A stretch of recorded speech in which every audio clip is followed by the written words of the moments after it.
Hey guys, it's Carlos from the We're Just Fans podcast here on this special Halloween episode. That's right. This is really a mask. That's not what I look like in real life. Anyway, joining us today is going to be obviously our co-host, Poppy. Let him know what's up, Poppy.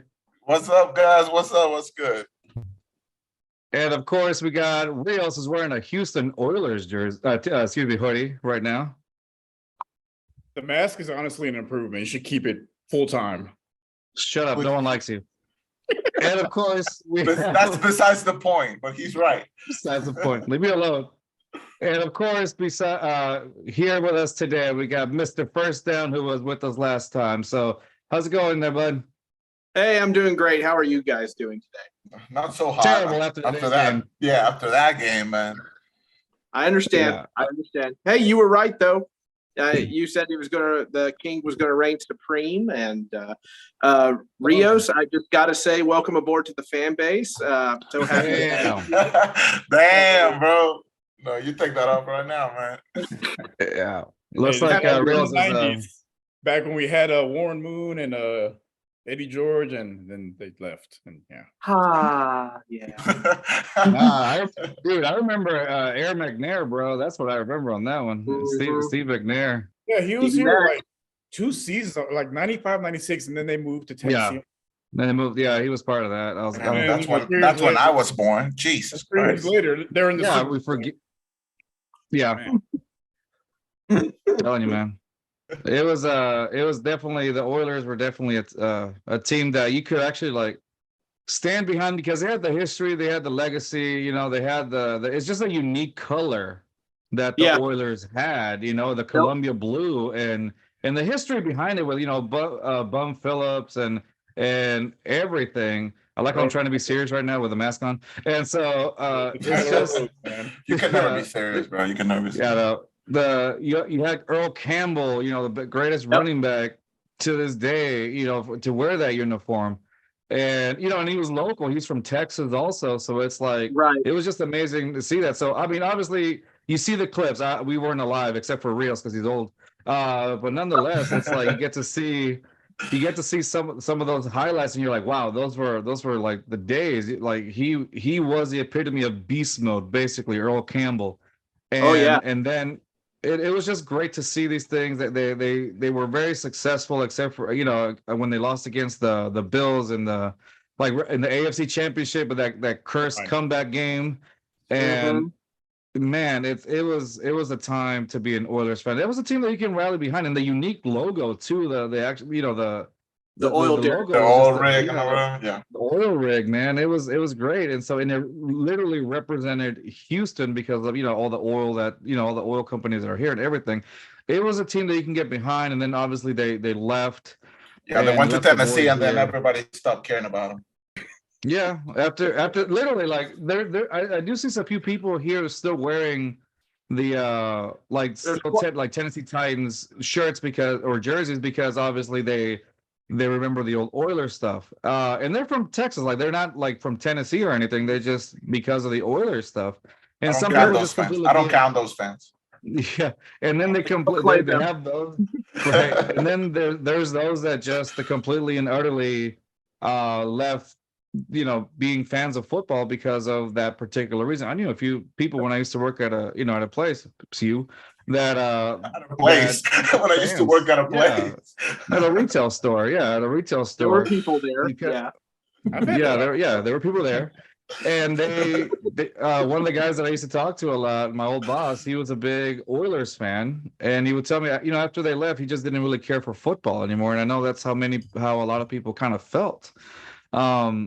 Even with the Texans being added in 2002, he's like, I never really cared, because he didn't grow up with the Texans. He grew up with the Oilers, So it was a big part that left. And then when Tennessee, I think, did they stay as Tennessee Oilers for like a season or two? I can't remember. Yeah, the name change came in 1999. Okay. Yeah. Because the name changed. Yeah. It makes me mad that I'm wearing ram horns after you said Super Bowl. I'm like, boo. I just realized that, you're wearing ram horns. You know what? Screw this. Take off your Halloween mask. Anyway, so no, you talk about that history or whatnot. I had to actually study it a little bit. I knew of them, but at the time, we never thought, even when there was rumors that Bud Adams was coming here and Nashville was a buzz, everybody didn't believe he was actually coming here. If you like look into it, like Baltimore was offering Bud, like they were going to build the stadium and he was going to get all the money from every concert they held there that year. Like it was going to be a stiff thing. And I think Jacksonville was offering $36 million for him to move the team there, or something like that. And he chose Nashville, and we were just kind of this ragtag, quiet city or whatnot. But because the Titans have moved here, I mean, they've had their hand in making Broadway and the Woo Girls with their pink cowboy hats and, you know, all of that stuff. So, yeah, when it comes to fandom for me, I was just kind of following whatever Tennessee Volunteer went on a team, right?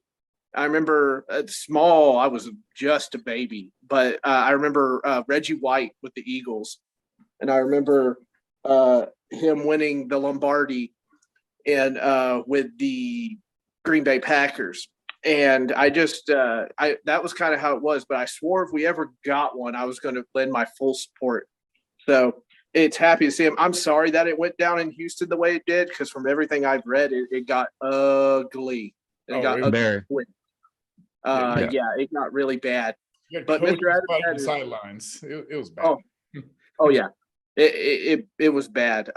But they are wearing the Oilers jerseys next year, from what I've read. So yeah, I will have another shot at getting an Oilers jersey. Last time they wore them was like 2009, I think.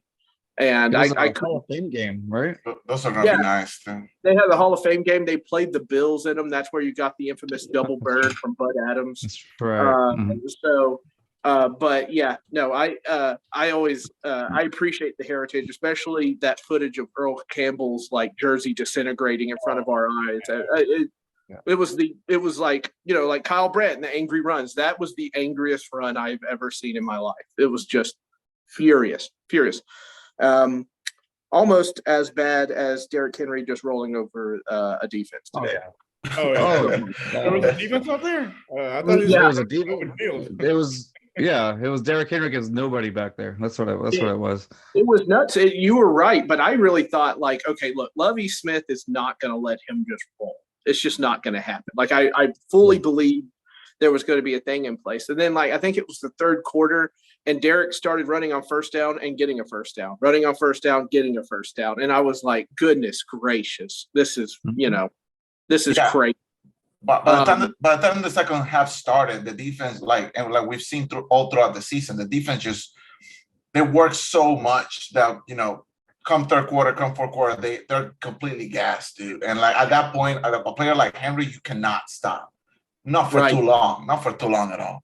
Especially when quarterback has 33 passing yards. Christian McCaffrey have more passing yards than Davis Mills. That's just embarrassing, man. I really like Davis Mills. You know, he almost beat us last year. And yeah.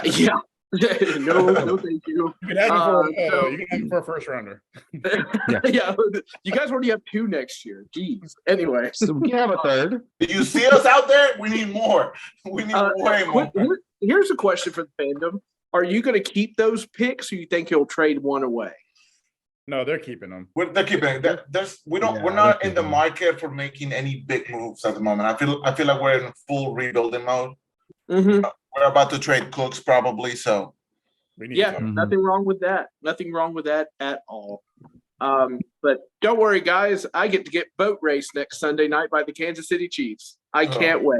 We got the Eagles on Thursday, so we're getting the Phillies, man. So okay, Eagles, not the Phillies. The best part. The Eagles, you're right. Here's the best part. The one slight change to the Texans uniform comes this Thursday when they wear the red helmets for the first time ever. Woo, right? Oh, we're gonna lose wearing red. I'm buying my ticket right now. Yeah, we're gonna lose horribly wearing the red helmet. Red for murder on Thursday. That's what it is. Red for that. Yeah, exactly. For the murder that we're gonna experience at the hands of the Philadelphia Eagles. Goodness gracious! We're all gonna I'm gonna get it. We're all gonna get it from. That's just where we are. Are they Super Bowl bound? Like, are we seeing them just Eagles? lifting that Lombardi trophy when it's all said and done? It's gonna be Well, there them was in the Super Bowl, I think. there was a great article that said, like, if you look around the league, like it's like what Tom Brady said, right? There's just a lot of bad football out there, and he's right. It is. The only like the Eagles are doing well because their offensive line is doing well. Like Right. a lot of offensive lines around the league are just getting knocked around like crazy. And I don't know why that is. And it is odd because if you're watching the league, it's just like this win-loss record between everybody is just doing this number. There's not a lot of teams like getting cleared off the pack, Oh, right? yeah. Oh, yeah. Yeah. And It was now the first time in, imagine like, what that's going to look like years. during imagine what that's going to look like during at the end of the year when you're going to decide wild cards and everything. Like if it just keeps going, everybody's going to be like, But we won that game today, fellas. But like, I hope this calms down some people in my fandom. That's like Malik Willis is gonna take the reins and he'll never let them go to Ryan Tannehill again. I was like, that is not true. We need Ryan so badly, so badly. I mean, that game would have been a blowout. That would have been like 50-3. It would have been.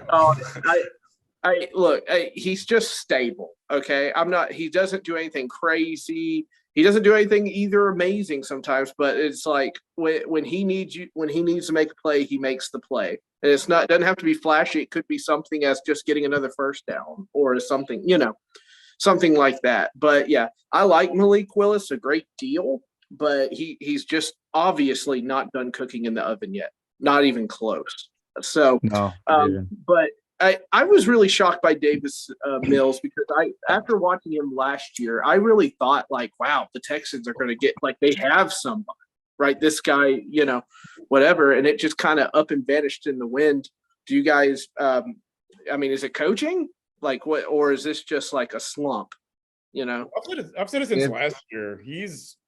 There was no film on him. He played 11 games in college, so there wasn't a lot of film on him, and caught a lot of teams by surprise. A lot of those stats came in garbage time. This year, you got a whole off season to study film, and the only wrinkle, honestly, in the offense is Dameon Pierce. He's the only thing honestly saving this guy's job. Oh, he's such a beast. He is a beast. Goodness gracious. 8, 9, 10-man boxes. He's still getting positive yards, but he can do.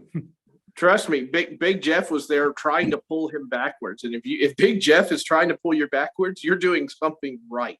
Okay, so he's looked pretty solid all season. Like the only thing is that I'm afraid that we're running him, like putting 2 miles on him when we're not really have anything built. You know what I'm saying? Like he's the only offense that we can count on to actually get us some yards, because with Mills, like Rios has said it time and time again, like if he doesn't see the target that he wants within that first half a second, he just throws it to the ground. Right. So or Berg. So it's it's like he said, it's like the shining light in an offense that is almost non-existent. Sure. And the crazy part is that I can see, I don't know if you guys have noticed it, I can see that he's trying. I can see that he's trying, but it's just not working. Like it's not working. Whatever he's trying, you can tell he's trying, and it is what it is. But at the end of the day, he just doesn't have like the talent to be a starting quarterback. It sounds bad for me to say, but because I'm not athletic at all. But hey, I keep asking the question though. I keep asking the question: Is it a? Does he need to go somewhere else? Is there a team or a scheme where he could thrive in? Well, the thing is, you can make the argument because he has Pep right there, and Pep has he's credited for making Herbert the way that he is in San Diego. I think, excuse me, I don't know if they were the Chargers. Sorry, LA. And so he basically made Justin Herbert the way he is. So I thought when we first got Pep here as a QB coach last year, I'm thinking, this actually might be a good thing for Davis Mills. He might, learn from him. And after a while, like do you guys remember at the very beginning of last year, Davis Mills was very interception prone. Like he was just getting intercepted easier than now. Like now, yes, he's had interceptions, of course, but he was getting picked like a lot at the beginning of last year, and then it just suddenly stopped or whatever. But then again, that's because he was slinging the ball more last year, also at the beginning. So that's the thing. And so I think now why he hasn't. Remember how we talk about how he's more of a game manager than anything? Yeah. It's because of that reason. Like I feel like he's very inaccurate. When a lot of the guys that we follow, also here in Houston, went to training camps last year when the fans weren't really allowed to go.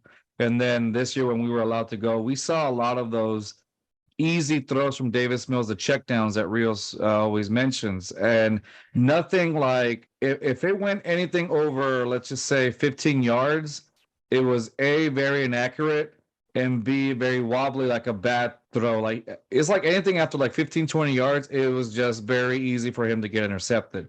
But if it was like a 5-yard throw or a 6-yard throw, whatever, it was, he can make those. But anything after like 15 or 20 yards, it didn't look pretty out there. I could make Very a 5-yard rarely. pass. I could make a Can 5-yard you? pass easy. Can you really? Is it like well, no, it's not like Tony Romo, but you had the decision making with All right. Tony Romo, like they had that It's big hot, yo. game. Oh, the mask is off. We got it, boys. We did it. It is. It's getting Put hot, it man. back on. It's an improvement. You remember when Tony Romo was playing, I think nobody led the league more in fourth quarter touchdowns and fourth quarter interceptions. I remember. And yeah, is it kind of like his decision making? Like Tony Romo would tip the guy that would give you the first down, and then he'd try to throw it deep into triple coverage. You know what I mean? Like, is it kind of like one of those things where it's like, no, dude, just take the guy and get the first down, and he'll get out of bounds to stop the clock. Maybe it's just all about decision making and whatnot. I don't know. How about the Colts lost today. Here, I can give you guys some good news. There you go. Yeah. Right. The Colts lost. Well, I mean, that's always a good thing to see the Colts lose. That's not a. Man, that's not I a had their big- defense on my fantasy, so I mean, I wasn't. Why would you do that? Why? And change it out. I figure, might as well. Like I was already crushing my opponent this week, so I was like, I don't really need it. But Oh, sure. So my in this- in-laws are all Colts fans, and Ooh. so that game means a lot more to me. And for like 20 years, they came in and just washed us for 20 years. Peyton, Andrew Luck, and then finally, I've gotten 6 on them. I think it's 6. I don't know. The Titans have 5 or 6 on them consecutively. Thank you, Vrabel. But they are taking this really hard. I listen to my in-laws and stuff, and they have their, radio playing and stuff like that. They're just not used to losing. And I'm just like, good for you, but everything is ebb and flow. You know what I mean? Like you can't stay on top forever, right? I mean, look at the Patriots right now. They're nowhere near the top. They're on top Dynasty. for 20 years, so I don't know. they got to win today, though. Yeah, they did get away. They got a win because their most valuable player on their team was the Jets quarterback. That's why they got their win. That was horrible. I think we all predicted the Jets to completely crush them last week. Yeah. So. Yeah. So another question. I have another. Yeah. I have another one. Sure. I'm taking over your podcast. It's my show now. Okay. So Very good. we are. Does Lovie Smith have a short leash eventually? Not this year, but is it like next year? You better start generating wins. Or I think they're probably gonna tell him, hey, you need to. This will be like another year. Like, see, last year we had David Culley, and we knew David Culley was a yes man, and he wasn't gonna go far. I thought they were gonna give him another year just for the heck of it. But turns Absolutely. yeah, but then they're like, no, I think they're like, nope. But the Texans are still technically paying him. I think they didn't really, they're it's basically You like don't let go beast no kind of more thing. counting his money. Just Yeah, exactly. And so, David Culley's fine, whatever. He's happy. He was a yes man, and you knew that he wasn't coaching material. Now, Lovie Smith, he is coaching material. I mean, he took Rex Grossman to the Super Bowl, for goodness sake, Oh, sexy And Rex. yeah, exactly. But it was all defense. You know what I mean? So I think that they were hoping that was going to happen again with Davis Mills, where the defense would carry it over, even though you don't really have, you're still missing a lot of key players on your defense. Because we all know, like you said too, Lovie Smith isn't an offensive-minded coach. He's a defensive-minded coach, Right. And so he goes by that old saying, defenses win Super Bowls, kind of a thing. And so I do. we've seen. And they do, and we've seen, Peyton Manning's last year. That was the all defensive. He got carried. He completely got carried by the defense. He got carried out. That Denver Broncos defense was amazing. Like there was no way, Von Miller was at his prime. You name it. Like they had, and it's funny because I hated that season for the Broncos because they majority of that Broncos team was the Texans team like maybe 2 years before. With Wade Phillips as the defensive coordinator and Kubiak as the head coach, and a few pieces from the defense that they had gotten from the Texans that they were like free agents or something. They all had made that defense. It was like, why couldn't it have been here? Like it was, you were so close to that, and something happens. They get a change of scenery, and in 2 years, that's a Super Bowl winning team with Peyton Manning. Right. And so it kind of makes you feel like what's happening. And it was like the second time we lived through that because here again with the Tennessee with the Titans, when they became the Titans, they went to the Super Bowl and lost against the Rams. Thank you. Just a few years. Sorry. Just a few years. He's not. Yeah. Just like 3 years after leaving Houston. So it's like, what is happening that two teams after leaving Houston, one didn't win the Super Bowl, the other one did, but they still got to that level. Like, what is the deal? Something has to be up. And it's crazy because it's not even like it's the same owner. It was like two different owners. So that was like, what are we that cursed? But it. Go ahead. No, I was just gonna say to answer his question, kind of like, I don't think next year. I don't think the Texans are in any position to demand wins out of anybody they put in the in the front of the line right now, just because, like I said, like I feel like the team should just focus on rebuilding. I feel like next year is just gonna be more of that. Like we talked about, we're gonna get high round picks, so use those picks, use them wisely, get a quarterback, work on that offensive line, and maybe not next year, but maybe the year after, maybe even the year after that. That's when, as a fan, I would be like, okay, now we need to start making some progress. Like I don't want Pierce to waste, his potential here if we're not going to do anything. I don't want, like if we do get Bryce Young or CJ Stroud or something like that, I don't want that player to just be put in a position where like the offensive line, like 3 years down the line, if the offensive line is still the way it is right now, then it's a problem, But I feel like Lovie Smith should be given the time to really work on this team, make it his own. Like right now, defensively, we are looking solid, even though we're losing pretty much every single game. We are looking solid, but there's still a lot of pieces missing in that puzzle. So we just gotta give it time. I like if fans start demanding progress next year, like not like small progress, like if they start demanding, we gotta be like a 500 team at least, I feel like that's too much. I mean, like that's unrealistic. Yeah, I agree with that. I also feel that you have to draft a quarterback, right? You guys, the Colts keep thinking they don't have to draft a quarterback. They just keep putting a Band-Aid over it again. I hope they keep thinking that. I hope. Yeah, they won't. I think this, like, hopefully, maybe you're right. Maybe they just go and grab like Tyrod Taylor next year or something, and they just keep it going. But like, I don't know. Like, you have to take a gamble. Eventually, the team has to take the gamble on the quarterback, right? And then you build around them. You build around to his strengths. You've seen it with Lamar Jackson. You know, everything like that. You have to build the team around the quarterback. And I agree with you about your defense. I think it's better.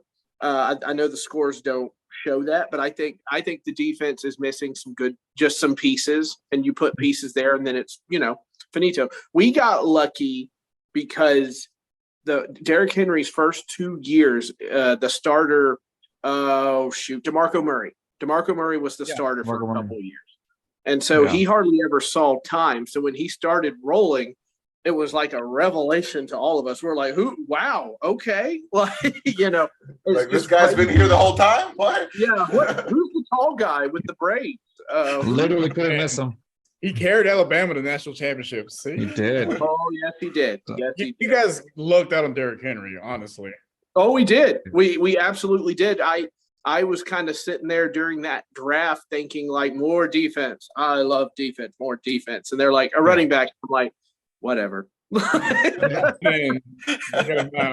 it happened. I think going back to today's game, though, I gotta say it was not exciting at all. It was very ugly football, like Tom Brady said. It was bad. Like I'm looking at some of these stats, and stat wise, and again, it wasn't the result that we wanted. Obviously, Davis Mills was 17 out of 29 for 152 yards, 1 touchdown, 1 interception. Malik Willis was 6 of 10, 55 yards, 1 interception. Rushing, Derrick Henry, he had 32 carries for 219 yards and 2 touchdowns. Wow. He's the all-time leading scorer for the Titans at the moment. Yeah. Man, exactly. We were up by 800 yards. We said he's gonna get 1,000.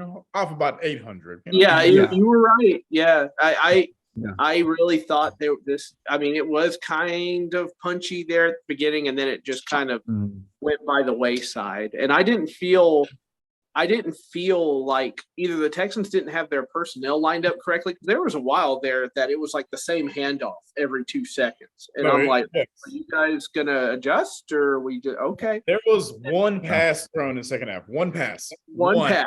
Yeah, one pass. Absolutely. And that's the way quarterback for the Titans in the second half. I can hand it off. It's always funny to me because Lovie Smith looks so tired on the sidelines. He's just like, I'll be tired too, man, if I have to watch that.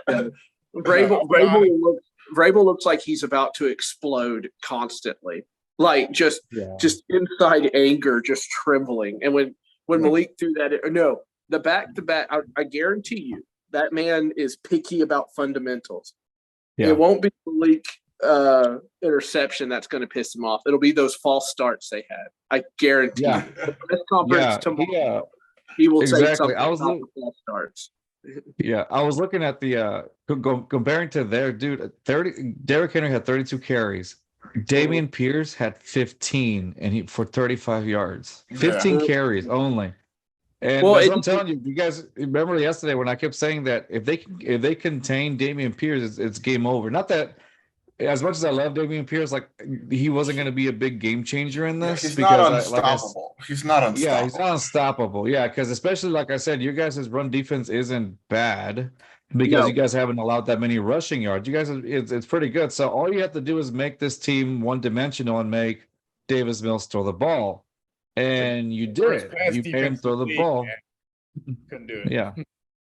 I kind of felt also that they were kind of running Davis, like, don't run it at Jeffrey Simmons. You know what I mean? Like, don't even look at the middle of that defensive line.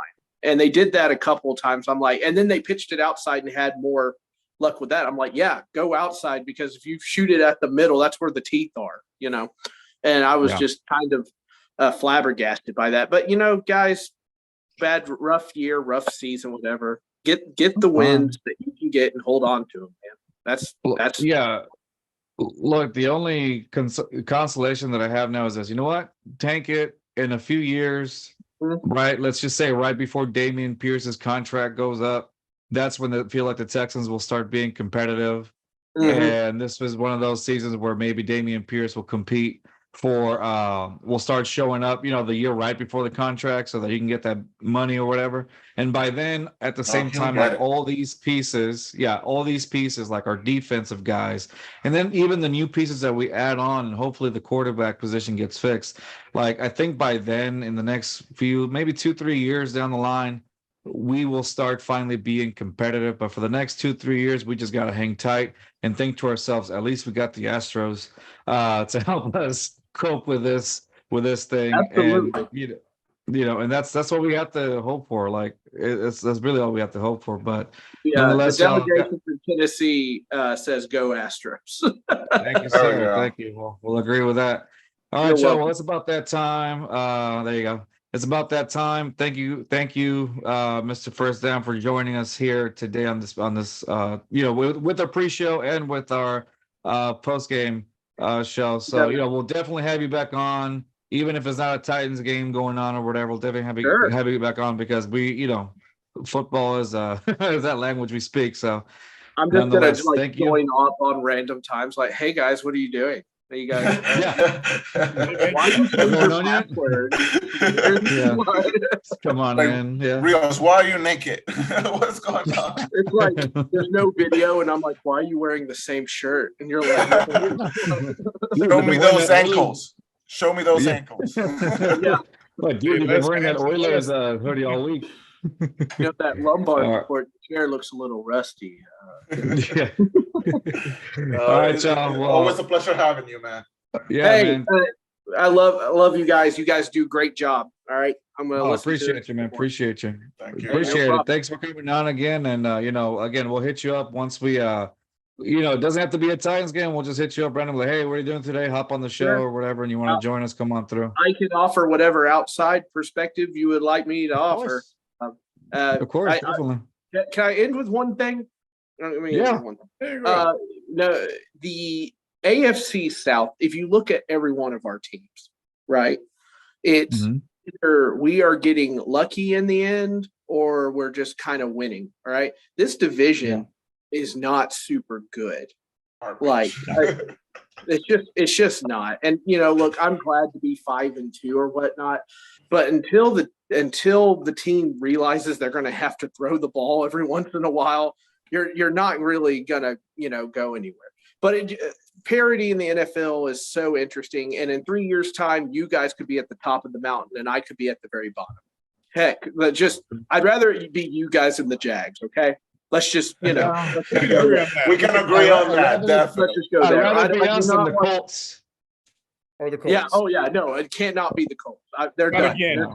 Not again. I feel like there's a House of the Dragon quote somewhere with that, like their time is over.